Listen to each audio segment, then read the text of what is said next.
राम जय राम जय जय राम श्री राम जय राम जय जय राम। यो अन्तः प्रविश्य मम वाचमिमां प्रसुप्तां सञ्जीवयत्यखिलशक्तिधरा स्वधाम्ना अन्यास्य हस्तचरणश्रवणत्वगादीन् प्राणान् नमो भगवते पुरुषाय तुभ्यम्। ओम श्री सीतारामचंद्राभ्यां नमः। उमा महेश्वराभ्यां नमः। ओम श्री एकादश की दक्षेश्वरधाम सरकारसेनुते नमः। आज का भजन है भगवान। आज इसके सत्संग में श्रीमद् भागवत महापुराण से दसम स्कंद की चतुस्सप्तमो अध्याय 77वें अध्याय कथा है भगवान की अग्रपूजा और शिशुपाल का उद्धार। श्री सुखदेव जी कहते हैं, एवं युधिष्ठिरो राजा जरासंधवधं विधो कृष्ण से चानुभावम तम श्रुत्वा प्रीतस्तम अब्रवीत्। श्री सुखदेव जी कहते हैं, परीक्षित, धर्मराज युधिष्ठिर जरासंध का वध और सर्वशक्तिमान भगवान श्री कृष्ण की अद्भुत महिमा सुनकर बहुत प्रसन्न हुए और उनसे बोले। धर्मराज युधिष्ठिर ने कहा, सच्चिदानंद स्वरूप श्री कृष्ण त्रिलोकी के स्वामी ब्रह्मा शंकर आदि और इंद्रादि लोकपाल सब आपकी आज्ञा पाने के लिए तरसते रहते हैं और वह मिल जाती है तो बड़ी श्रद्धा से उसको शिरोधार करते हैं। अनंत हम लोग तो अत्यंत दीन परंतु मानते हैं अपने को भूपति और नरपति ऐसी स्थिति में हैं तो हम दंड के पात्र, परंतु आप हमारी आज्ञा स्वीकार करते हैं और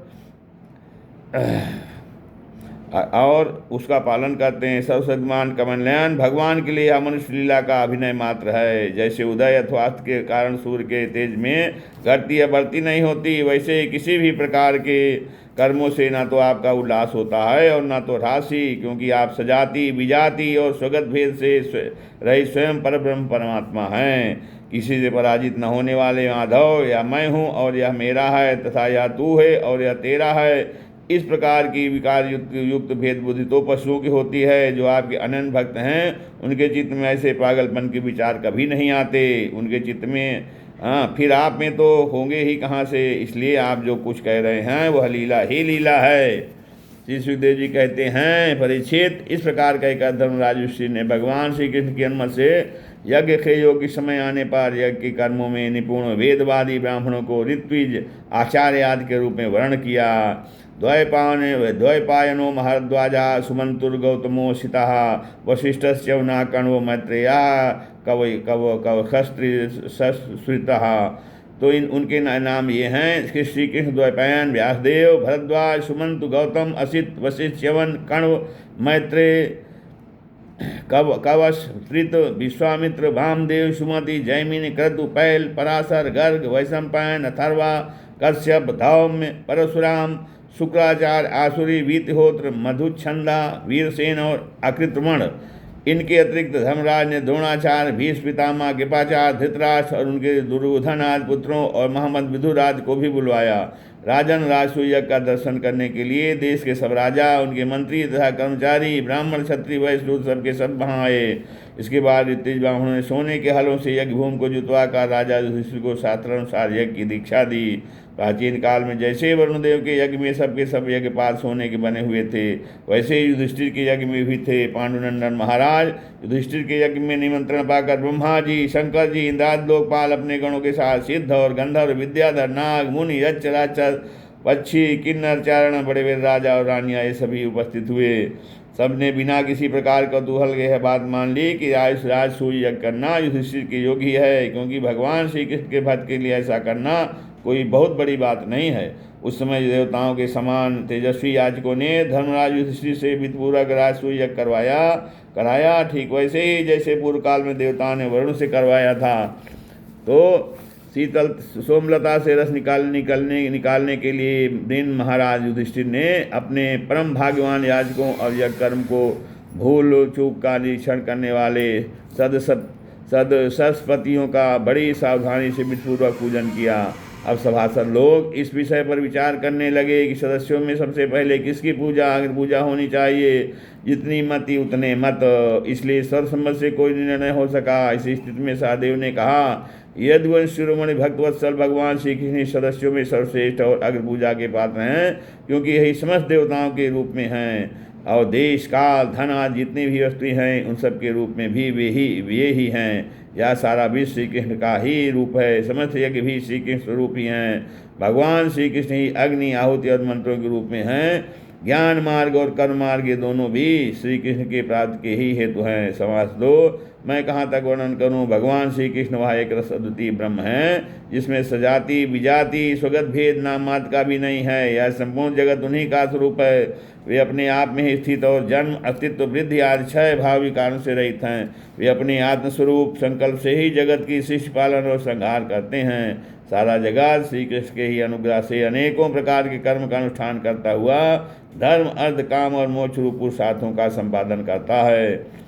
इसलिए सबसे महान भगवान श्री कृष्ण की यज्ञ पूजा होनी चाहिए। इनकी पूजा करने से समस्त प्राणियों की तथा अपनी भी पूजा हो जाती है। जो अपने दान धर्म को अनंत भाव से युद्ध करना चाहता हो, उसे चाहिए कि समस्त प्राणियों और पदार्थों के अंतरात्मा, भेदभाव रहित, परम शांत और परिपूर्ण भगवान श्री कृष्ण को ही दान करे। परीक्षित, सहदेव भगवान की महिमा और उनके प्रभाव को जानते थे। इतना कहकर वे चुप हो गए। उस समय धर्मराज युधिष्ठिर की यज्ञ सभा में जितने सत्पुरुष उपस्थित थे, सबने एक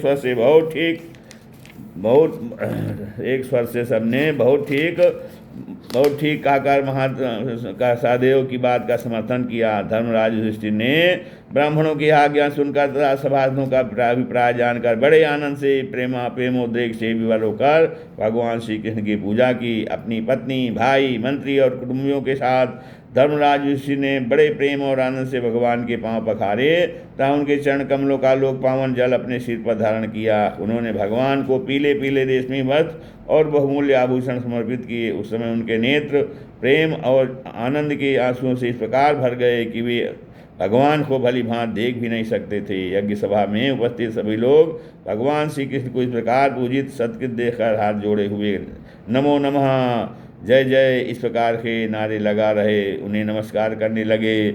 उस समय आकाश से स्वयं ही पुष्पों की वर्षा होने लगी। परीक्षित अपने आसन पर बैठा हुआ शिषपाल यह सब देख सुन रहा था। भगवान श्री कृष्ण के गुण सुनकर उसे क्रोध हो आया और वह उठकर खड़ा हो गया।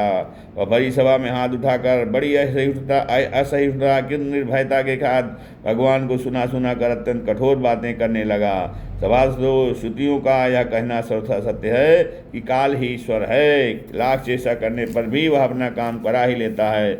इसका प्रत्यक्ष प्रमाण हमने देख लिया कि यहाँ बच्चों और मूर्खों की बात से बड़े बड़े वयोवृद्धों और ज्ञानविद्धों की बुद्धि भी चकरा गई है। पर मैं मानता हूँ कि आप लोग अग्र पूजा के योग्य पात्र का निर्णय करने में सर्वथा समर्थ हैं। इसलिए सदसस्पतियों, आप लोग बालक सहदेव की यह बात ठीक न माने। कृष्ण अग्र पूजा के योग्य हैं। यहाँ बड़े बड़े तपस्वी, विद्वान, व्रतधारी, ज्ञान के द्वारा अपने समस्त पाप तापों को शांत करने वाले परम ज्ञानी परमर्षि ब्रह्मनिष्ठ आदि उपस्थित हैं कि इनकी पूजा बड़े बड़े लोकपाल भी करते हैं। यज्ञ की भूल चूक बतलाने वाले उन सदसत्पतियों को छोड़कर यह कुल कलंक वाला भला अग्र पूजा का अधिकारी कैसे हो सकता है? क्या कौवा कभी यज्ञ के पुरोडास का अधिकारी हो सकता है? इसका कोई वर्ण है और न तो आश्रम, कुल भी इसका ऊंचा नहीं है। सारे धर्मों से यह बाहर है। वेद और लोक मर्यादाओं को उल्लंघन करके मनमाना आचरण करता है। इसमें कोई गुण भी नहीं है। ऐसी स्थिति में यज्ञ पूजा का पात्र कैसे हो सकता है? आप लोग जानते हैं कि राजा ययाति ने इसके वंश को साफ दे रखा है, इसलिए सत्पुरुषों ने इस वंश का ही बहिष्कार कर दिया है। ये सब सर्वदा व्यर्थ मधुपान में आसक्त रहते हैं। फिर ये अग्नि पूजा के योग कैसे हो सकते हैं? इन सब ने ब्रह्मर्षियों के द्वारा सेवित मथुरा आदि देशों का परित्याग कर दिया है और ब्रह्मवर्चस्व के विरोधी वेद चर्चा रहित समुद्र में किला बनाकर रहने लगे। वहाँ से जब ये बाहर निकलते हैं तो डाकुओं की तरह सारी प्रजा को सताते हैं। परीक्षित सच पूछो तो शिषपाल का सारा शुभ नष्ट हो चुका था। इसी से उसने और भी बहुत सी बड़ी कड़ी बातें भगवान श्री कृष्ण सुनाई। परंतु जैसे सिंह कभी सियार की हुआ पर ध्यान नहीं देता, वैसे ही भगवान श्री कृष्ण चुप रहे। उन्होंने उसकी बातों का कुछ भी उत्तर न दिया। परंतु सभासदों के लिए भगवान की निंदा सुनना सह था। उनमें से कई अपने अपने कान बंद करके क्रोध से शिषपाल को गाली देते हुए बाहर चले गए। परीक्षित जो भगवान की या भगवत प्राण भक्तों की निंदा सुनकर वहाँ से हट नहीं जाता, वो अपने शुभ कर्मों से च्युत हो जाता है और उसकी अधोगति होती है। परीक्षित अब शिषपाल को मार डालने के लिए पांडव, मत्स्य, केकय और विजयवंशी नरपत क्रोधित होकर हाथों में हथियार ले उठ खड़े हुए। परंतु शिषपाल को इससे कोई घबराहट न हुई। उसने बिना किसी प्रकार का आगा पीछा सोचे अपनी ढाल तलवार उठा ली और वह भरी सभा में श्री कृष्ण के पक्षपाती राजाओं को ललकारने लगा।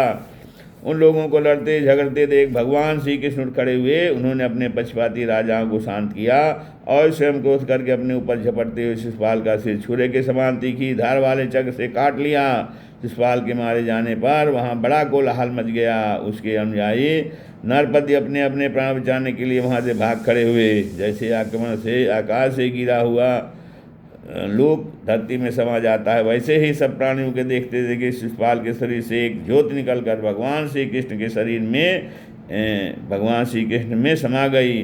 परीक्षित शिशुपाल के अंतःकरण में लगातार 3 जन्म से वैरभाव की आवृत्ति हो रही थी और इस प्रकार वैरभाव से ही सही ध्यान करते करते वह तन्मय हो गया, पार्षद हो गया। सच है, मृत्यु के बाद होने वाली गति में भाव ही कारण है। शिशुपाल की सदगत होने के बाद चक्रवर्ती धर्मराज ऋषि ने सदस्यों और ऋतुजों को पुष्कल दक्षिणा दी तथा सबका सत्कार करके विधिपूर्वक यज्ञांत स्नान अवभृत स्नान किया। परीक्षित इस प्रकार योगेश्वरेश्वर भगवान श्री कृष्ण ने धर्मराज युधिष्ठिर का राजसूय यज्ञ पूर्ण किया और अपने सगे संबंधी और सिद्धों को प्रार्थना से कुछ महीनों तक वहीं रहे। इसके बाद राजा युधिष्ठिर की इच्छा न होने पर भी सर्वशक्तिमान भगवान श्री कृष्ण ने उनसे अनुमति ले ली और अपनी रानियों तथा मंत्रियों के साथ इंद्रप्रस्थ से द्वारकापुरी की यात्रा की। परीक्षित, मैं यह व्याख्यान आपको विस्तार से सुनाया है कि वैकुंठवासी जय और विजय को सनकादि ऋषियों के साथ से बार बार जन्म लेना पड़ा था। महाराज युधिष्ठिर राजसूय का यज्ञांत स्नान करके ब्राह्मण और क्षत्रियों की सभा में देवराज इंद्र के समान शोभायमान होने लगे।